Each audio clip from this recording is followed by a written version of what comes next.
Welcome back, everybody. Buford Furrow Jr. made it very clear to the authorities that he opened fire on that community center for two reasons: to kill Jews and to convince others to kill Jews. Now, this is clearly a hate crime in the eyes of many people, but should the suspect stand trial for murder or for a hate crime at all? Joining us now live in our studios, radio talk show host Rabbi Spivak. Thanks for joining us. And he's here to talk with us about your points of view on a very troubling situation. Certainly you have listeners calling in outraged by what has happened. At the same time, many people resign to the fact that we're living under the same climate with issues that still plague us today.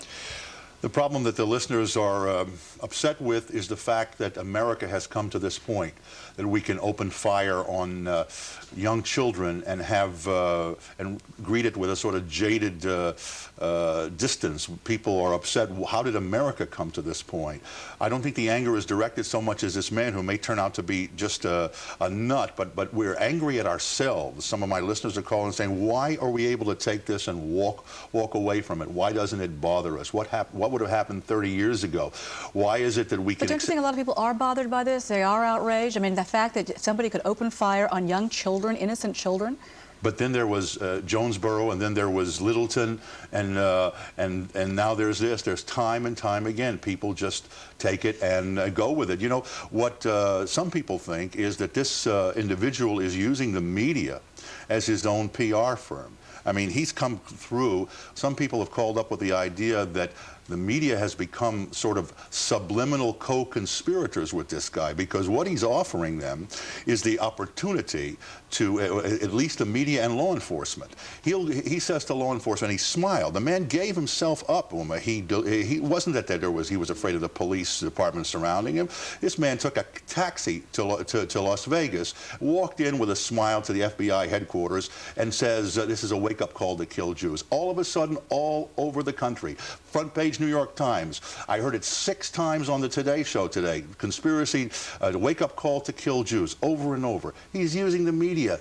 A lot of times in situations like this, suspects with these kinds of minds feel that they are glorified because they are front-page news. And right. They are the lead story on every newscast around the country. And how do you do it? You walk in and you open fire on kids, and then the media, he's saying to them, he's trying to have the media enter into him with a pact with the devil. He's saying, you know, you want to sell soap? Here's how you do it. Plaster my face all over the networks. Plaster my face all over the news shows. But one could counter that by putting these stories out there, that it shows people the climate of hate that we still live under. Yes, but he is appealing to a certain group of people who are going to look at him as a hero. How many cases out there are like that are going to say, look, I'm a nobody like this guy was a nobody. And now with what some people call Dodge City journalism, you know, if it bleeds, it leads, then all of a sudden he's a hero to these people. And as a result, unfortunately, around the country, synagogues and other Jewish community centers are beefing up security. Absolutely. Jewish community centers are concerned.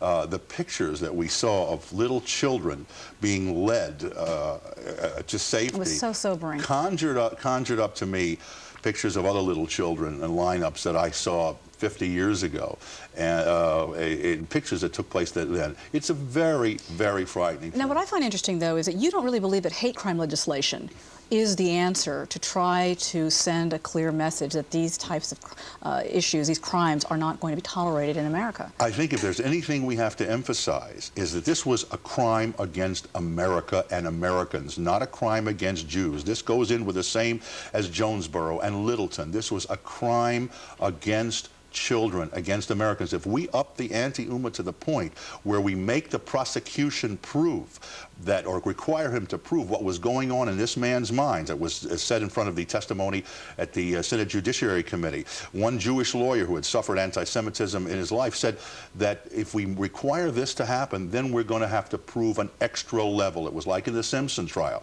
In the Simpson trial, they had to prove beyond a reasonable doubt. They couldn't do it. He got off. Then in the second trial, when they only had to prove the preponderance of evidence, then he was adjudicated as guilty. If we require the prosecution to prove what was going on in this man's heart and this man's mind, he's going to walk. So you just don't believe, under any circumstances, hate crime legislation can work? America was made as a country for all groups. It wasn't made, and the laws were established to protect you whether you were Chinese, Japanese, black, white, Jewish, Catholic, Protestant, Italian, Irish. And if we start to say, well, we have to make special laws for this ethnic group or that ethnic group, it's going to cause problems. We're all in this together. This was an assault against children, American children. We have to prosecute it that way. And really quickly, though, you know, your listeners are talking to you about their concerns, of course, over the last several months about these outrageous acts of violence in Littleton, in Jonesboro, right now in Los Angeles. Are you finding that people are becoming more vocal about saying that gun control perhaps is the answer? No, that's interesting. Gun control is not really where people think it's at. As strange as it is, people want to retain their guns because they think the climate in America is so bad that they have to be able to protect themselves. They think it's becoming Dodge City.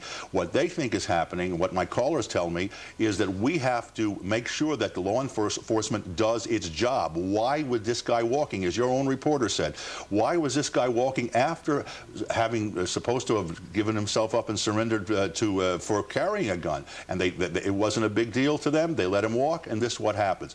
To make new laws every time something happens can bring anarchy, my listeners are saying. Let's enforce what we have on the books. We came this far in America with it, and it stood us in the past, and it's going to stand us good in the future if we enforce the laws on the books. All right, Rabbi, thank you so much for joining us. We appreciate your insights today.